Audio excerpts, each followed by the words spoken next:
नमस्कार दोस्तों, स्वागत है आपका एरोडाइट्स पर। दुनिया की दो सबसे बड़ी इकोनॉमीज चाइना और अमेरिका के बीच तनावपूर्ण स्थिति बढ़ती ही जा रही है और जहां एक तरफ चाइना विश्व में अपना शक्ति प्रदर्शन कर रहा है, वहीं दूसरी ओर यूएसए उसे नीचा दिखाने की और रोकने की हर कामयाब कोशिश में लगा हुआ है। और इन सब के बीच काफी पॉलिटिकल ऑब्जर्वर्स का ये मानना है कि ये सिचुएशन नए कोल्ड वॉर को भी जन्म दे सकती है। तो मैं बता दूं, ये वीडियो काफी इंटरेस्टिंग और इंफॉर्मेटिव रहने वाली है। आप बने रहिएगा पूरे वीडियो के दौरान। और अगर आपने चैनल को अभी तक सब्सक्राइब नहीं किया है तो जल्द सब्सक्राइब कीजिए, क्योंकि एरोडाइट्स पर आपको एजुकेशन वीडियोस के साथ साथ करंट अपडेट्स पर डिटेल एनालिसिस वीडियोस भी मिलेंगे। सो देखते हैं क्या चल रहा है। What's happening around the globe. Relationship between the China and USA has reached a new low of all time. China और यूएसए के रिलेशंस दिन ब दिन खराब होते जा रहे हैं। एक ब्लेम गेम स्टार्ट हो गया है चाइना और यूएसए के बीच में, जहां कब यूएसए चाइना को कोरोना वायरस के लिए ब्लेम करता है और चाइना यूएसए को ब्लेम कर रहा है। सिचुएशन खराब तब हुई जब चाइना ने एक नया सिक्योरिटी बिल हांगकांग के अंदर इंट्रोड्यूस किया था। उसके बाद में हांगकांग में भी उस बिल के विरुद्ध मैसिव प्रोटेस्ट होने लगे और यूएसए ने भी उस बिल का विरोध किया था। बल्कि यूएसए ने तो यह तक कह दिया है कि वह हांगकांग के स्पेशल ट्रेड स्टेटस को भी हटा सकता है। इसी के साथ यूएसए ने एक और अभी नया कदम उठाया था कि वो चाइनीज ग्रेजुएट्स और रिसर्चर्स जिनके टाइज पीएलए के साथ जिनके संबंध है, उन्हें यूएसए में एंट्री नहीं देगा। यूएसए ने एक और कदम यह भी उठाया है कि वो G7 को एक्सपेंड करना चाहता है। यूएसए ने कहा है कि G7 अब एक आउटडेटेड ग्रुप हो चुका है और उनमें नए मेंबर्स होने चाहिए, जैसे इंडिया, ऑस्ट्रेलिया, साउथ कोरिया और रशिया। ये सारी कोशिश हुआवे, जो कि एक 5G टेक्नोलॉजी के अंदर आज बहुत ही बड़ी कंपनी बन चुकी है, उसे रोकने के लिए किया जा रहा है। ये जो नया G7 का ग्रुप होगा, जो कि G10 या G11 हो सकता है, उसमें मेजर मोटो 5G टेक्नोलॉजी को डेवलप करने का रहेगा। आप देख सकते हैं कि कैसे अमेरिकन्स के व्यू चेंज हुए हैं चाइना को लेकर आज, जो कि 2020 के अंदर most of Americans are against Chinese. So देखते हैं ऐसा क्यों हो रहा है। सबसे मेन कारण है आइडियोलॉजिकल डिफरेंस का। As USA being a capitalist nation and China being a communist, there is a contrary ideologies in these two nations। और एक कारण यह भी है कि चाइना अपना इन्फ्लुएंस पूरे वर्ल्ड के अंदर बढ़ा रहा है। चाइना एक अपना पैरेलल यूनिवर्स बना रहा है, जैसे कि आप देख सकते हैं इस आर्टिकल के अंदर। इसमें कहा गया है कि China is building an alternate trading system that is belt and road initiative and a multilateral banking system under its control, that is Asia Infrastructure Investment Bank and New Development Bank। China is also, और China ने अपना GPS भी बना दिया है जिसका नाम है बाइदाओ। चाइना ने अपना डिजिटल पेमेंट भी बनाया है जो कि है वीचैट पे एंड अलीपे। तो आप देख सकते हैं कि चाइना कैसे अपने आप को आत्मनिर्भर बना रहा है। और सबसे जो मेजर डेवलपमेंट है और फ्यूचर की जो सबसे बड़ी चीज होने वाली है, जो कि 5G, उसके अंदर भी आज सबसे आगे चाइना का हुआवे ही है। डोनाल्ड ट्रंप ने तो यह तक कह दिया है कि वो चाइना के साथ सारे रिश्ते खत्म करने वाले हैं और उससे अमेरिका को 500 बिलियन का फायदा होगा। अब उन्होंने ये तो नहीं बताया 500 बिलियन कैसे होगा, बट बोला है कि 500 बिलियन तक का फायदा होगा। तो ये कोल्ड वॉर 1 का मैप है। अभी तक वैसे एक ही कोल्ड वॉर है जो कि 1945 के अंदर स्टार्ट हुआ था। आप देख सकते हैं कि विश्व कैसे डिवाइड हुआ था। ये रेड जो कि सोवियत यूनियन का पार्ट है और ब्लू जो कि वेस्टर्न कंट्रीज जो अमेरिका का पार्ट है। वेस्ट जर्मनी पे अमेरिका और वेस्टर्न यूरोपियन नेशंस का कंट्रोल था और ईस्ट जर्मनी पे सोवियत यूनियन का कंट्रोल था। तो ऐसी सिचुएशन आगे भी आ सकती है, ऐसे अनुमान है। 2020 की शुरुआत में सिचुएशंस काफी नॉर्मल हो रही थी। ट्रंप ने वर्ल्ड इकोनॉमिक फोरम में कहा था कि वह अब चाइना के साथ ट्रेड रिलेशंस को काफी आगे बढ़ाना चाहते हैं। और इवन कोरोना आउटब्रेक होने के बाद भी अमेरिका ने चाइना पर ज्यादा सख्त कदम नहीं उठाए थे और ज्यादा चाइना को ब्लेम भी नहीं किया था उन्होंने चाइना की, बल्कि पर सिचुएशन चेंज तब हुई जब अमेरिका के अंदर कोरोना का आउटब्रेक हुआ।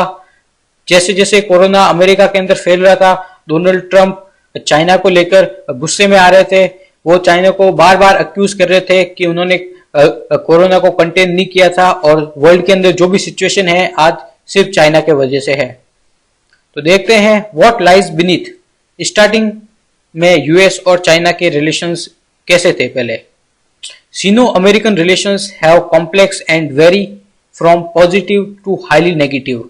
सीनो जो चाइना और अमेरिका के रिलेशंस है वो पहले ठीक थे, बट अभी हाल ही के सालों में बहुत ज्यादा खराब हो चुके हैं, specially after the Trump administration.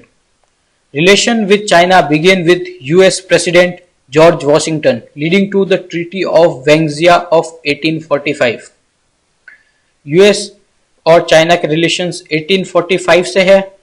US जो कि मेन अलाई पहले रिपब्लिक ऑफ चाइना का था, रिपब्लिक ऑफ चाइना जो कि आज ताइवान है, जिसको आज मोस्ट ऑफ नेशन रिकॉग्नाइज ही नहीं करते कि वो एक देश है अलग।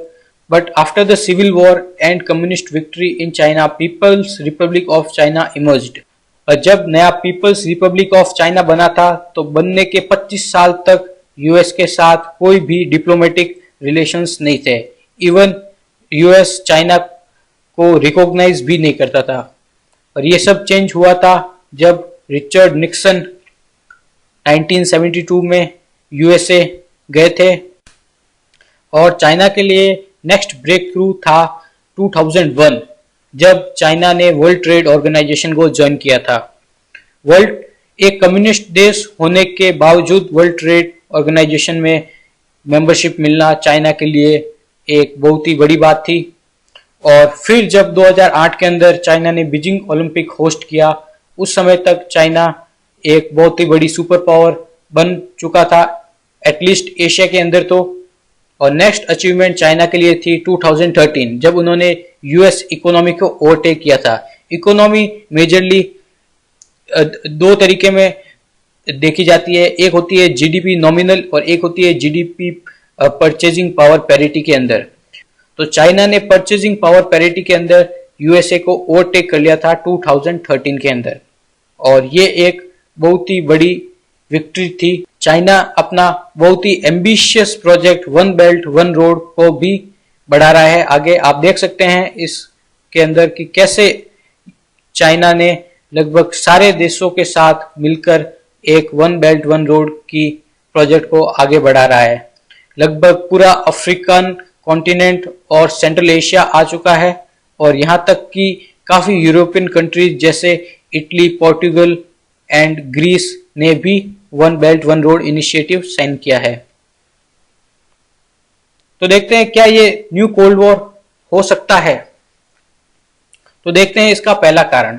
चाइना अपने मॉडल को प्रमोट कर रहा है। ये कह रहा है कि एक देश को विकास करने के लिए डेमोक्रेटिक होना जरूरी नहीं है, और अगर चाइना के मॉडल से एक देश आगे बढ़े तो वह डेमोक्रेटिक नेशन से कहीं ज्यादा विकास कर सकता है।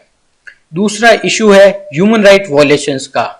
ह्यूमन राइट वॉयलेशंस आज के तारीख में चाइना के अंदर बहुत ज्यादा देखे जा रहे हैं। आप ये देख सकते हैं कि ये अम्ब्रेला मूवमेंट जो कि हांगकांग के अंदर चल रहा था, हांगकांग में काफी मैसिव प्रोटेस्ट चल रहे थे और वहां पर ये दृश्य थे। उइगर मुस्लिम्स, जो कि चाइना उइगर मुस्लिम्स को जेल में डाल रहा है और उन्हें जीने के तरीके सिखा रहा है, वो भी एक काफी बड़े ह्यूमन राइट वॉयलेशन के अंदर ही आते हैं।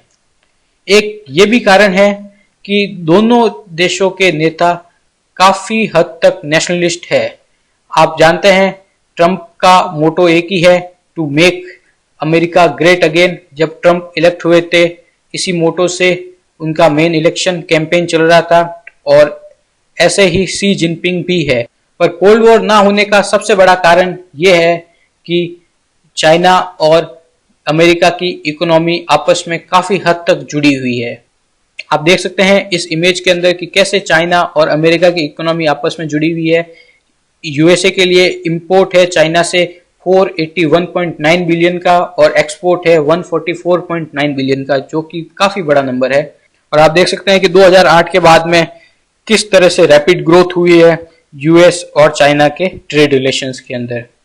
पर अब इन सब के बीच इंडिया की क्या अप्रोच रहेगी? अगर कोल्ड वॉर होता भी है तो क्या इंडिया अमेरिका को ज्वाइन करेगा या न्यूट्रल रहेगा? 1950s के समय जब कोल्ड वॉर हुआ था उस समय इंडिया ने नॉन अलाइन मूवमेंट बनाया था, वन ऑफ फाउंडर भी था। तो आपको क्या लगता है दोस्तों, इंडिया को क्या करना चाहिए और क्या कोल्ड वॉर की स्थिति बन सकती है? तो ये था दोस्तों वीडियो। अगर आपको पसंद आया तो लाइक, शेयर और सब्सक्राइब कीजिएगा। थैंक यू, धन्यवाद।